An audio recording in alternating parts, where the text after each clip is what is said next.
Good afternoon. आप लोगों को राजराजेश इंस्टीट्यूट के यूट्यूब चैनल पर स्वागत है आप लोगों का। आज एसएससी सीएचएसएल के कुछ क्वेश्चंस को और बनाएंगे। जैसे यहाँ पर ए का अर्थ है जोड़, बी का अर्थ है गुना, सी का अर्थ है घटाव, ऐसे दिया हुआ है। आप जो भी यहाँ पर मेंशन किया हुआ है ये लिखते चले जाएंगे। बी का अर्थ आपका यहाँ था गुना, ये गुना होगा। डी का अर्थ है भाग, ए का अर्थ जो है वह जोड़, फिर यहाँ 14 होगा, ये भाग 7 जाएगा। फिर बी का अर्थ आपका था गुना, यहाँ गुना होगा 6। सी का अर्थ है घटाव, ये घटाव कर दिया यहाँ पर, यह आपका 21। और ए का अर्थ था जोड़, और ये 32 और गुना 2। अब इसको सॉल्व करना है आपको। ए बी सी डी के जगह पर हमने सारा चीज चेंज कर दिया।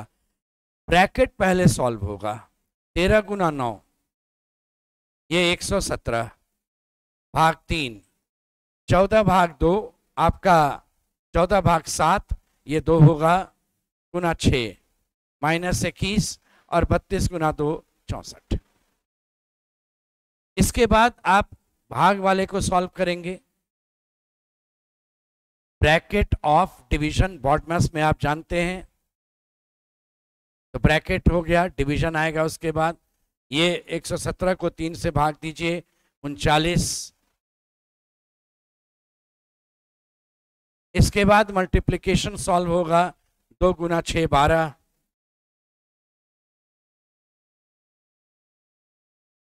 फिर एडिशन सब्सट्रैक्शन इकट्ठे भी काम कर लेंगे आप। ये 39 और 12 51, 51 में 21 घट गया तो 30 हुआ, और 64 में 30 जोड़ दिया तो ये रहा 94। ये रहेगा आपका आंसर। कहा गया एक श्रृंखला दी गई है, उसमें प्रश्न चिन्ह की जगह पर क्या आएगा ये बतला देना। तो WFBI UCWB SZRU।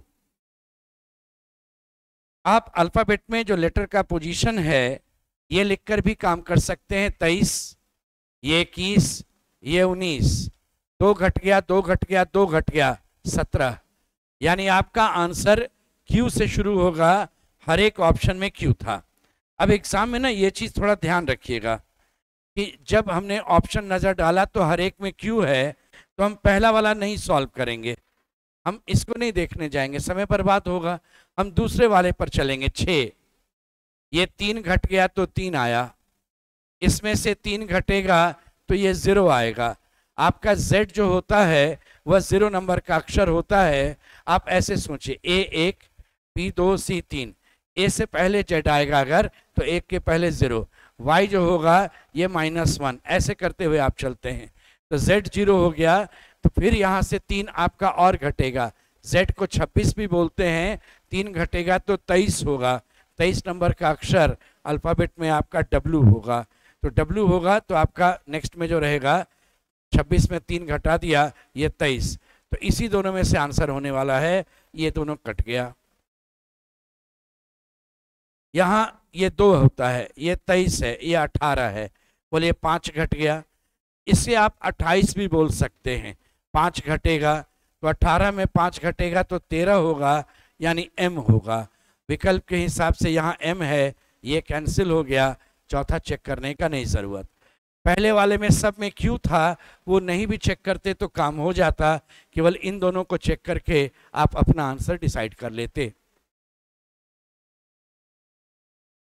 जो रिलेशन इस नंबर का इससे है वही रिलेशन इस नंबर का इससे होगा, और वही रिलेशन इसका इससे बनेगा। 31 में 13 जोड़ेंगे, यहाँ 16 में तो 61 जोड़ेंगे। तो 16 के अगर अंकों को हम पलट दें तो 61 होगा, इनको जोड़ेंगे तो ये 77 आएगा। 31 के अंकों को पलट देंगे तो 13 होगा, इसको जोड़ेंगे तो 44 होगा। 24 के अंकों को पलट देंगे तो 42 होगा, इनको जोड़ेंगे तो 66 आ जाएगा। ये था आपका आंसर। WVE इसको ऐसे लिख लीजिए, UTG SRI और QPK। ये 23, 21, 19, 17, 15, यानी आपका आंसर ओ से शुरू होने वाला है। गया, ओ से शुरू होने वाला है, गया। आगे जरूरत नहीं है, नन ऑफ दीज है नहीं, आप टिक कर दें। वैसे चाहें तो चेक कर लें, ये 22, ये 20, ये 18, ये 16, दो दो घट रहा था तो ये होगा 14। ये दो दो घट रहा था आपका, ये था 22, ये था 20, ये 18, ये 16, -2 ऐसे चल रहा था। 5, 7, 9, 11, बोले 2 बढ़ गया, 2 बढ़ गया, 2 बढ़ गया, 2 बढ़ गया, 11, 2, 13, 13 का मतलब होगा M, आंसर ONM, जो पहले ही आप टिक कर चुके थे।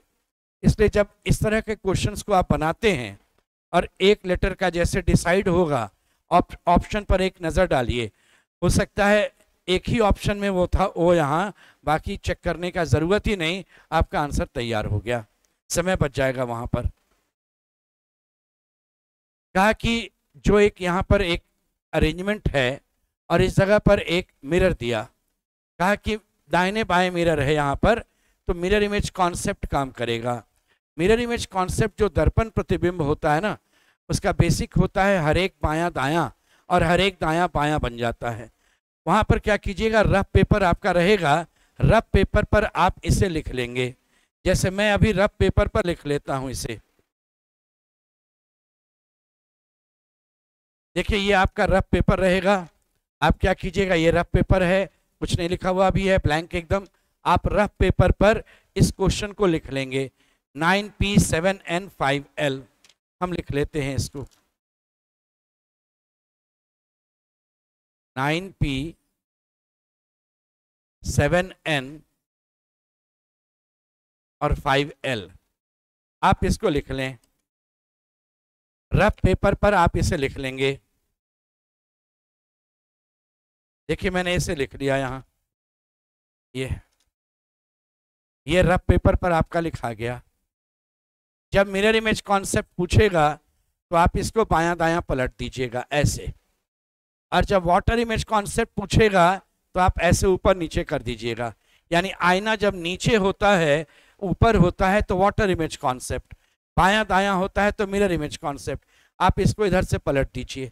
अब इधर से जो नजर आएगा, जिस सीक्वेंस में, अपने विकल्प से मिला लीजिए, जिस विकल्प से मिल जाएगा आपका आंसर हो गया। होता क्या है ना, ये वाला L यहाँ जाएगा ऐसे, ये 5 जो आपका है, ये 5 आपका इस तरह से ऐसे बनेगा, N इस ढंग से आएगा, 7 आपका ऐसे 7 बनेगा, P इस ढंग से आएगा, और 9 जो था वो ऐसे बनेगा। तो ये आपके ऑप्शन में इस जगह पर नजर आ रहा था, ऑप्शन नंबर डी। तो एक एक करके लिखने का नहीं जरूरत, आप कागज पर लिखेंगे रफ में सही चीज और उसको ऐसे पलट देंगे, इधर से जैसा आपको दिखाई देगा अपने विकल्प से मिला लीजिएगा। अगर वाटर इमेज कॉन्सेप्ट होता, वाटर इमेज कॉन्सेप्ट का मतलब होता है, कहता आईना नीचे रखा हुआ है, ये कहलाएगा वाटर इमेज कॉन्सेप्ट। उस केस में क्या करना है, आप कागज को ऐसे ऊपर नीचे मोड़ दीजिएगा, इस तरीके से, ये था लिख दिया, उसको ऐसे कर दीजिए, आंसर तैयार। आज यहीं तक रहेगा। अभी आपका एसएससी के लिए स्पेशल एक बैच रीजनिंग का आ रहा है 27 जून से शाम में 6 बजे, ऑफलाइन भी है ऑनलाइन भी है। वह 40 क्लासेस में आपका पूरा का पूरा पोर्शन एसएससी, रेलवे, आपका जो बीपीएससी टीचर निकाला है वह, या दरोगा या सिपाही, इन सब में जो रीजनिंग आपसे पूछा जाता है वो सारा चीज़ कवर हो जाएगा। वो बैच 27 जून से शाम में 6 बजे है, ऑफलाइन भी है ऑनलाइन भी है, फी उसका कम कर दिया गया है, हटा दिया गया है। बाकी डिटेल के लिए आप इंस्टीट्यूट के वेबसाइट पर या फेसबुक पर आप देख लीजिएगा, ऐप पर भी चले जाइएगा, ऐप पर भी सारा डिटेल दिया हुआ है, वह भी आपको मिल जाएगा। आज यहीं तक, फिर ऐसे ही हम लोग इसी सीक्वेंस में मैथ का, रीजनिंग का क्वेश्चंस जो है वो आपको बतलाते चलेंगे, प्रोसेस सहित कैसे उसको सॉल्व किया जाए और कैसे जल्दी का काम भी करना चाहिए। आज यहीं तक।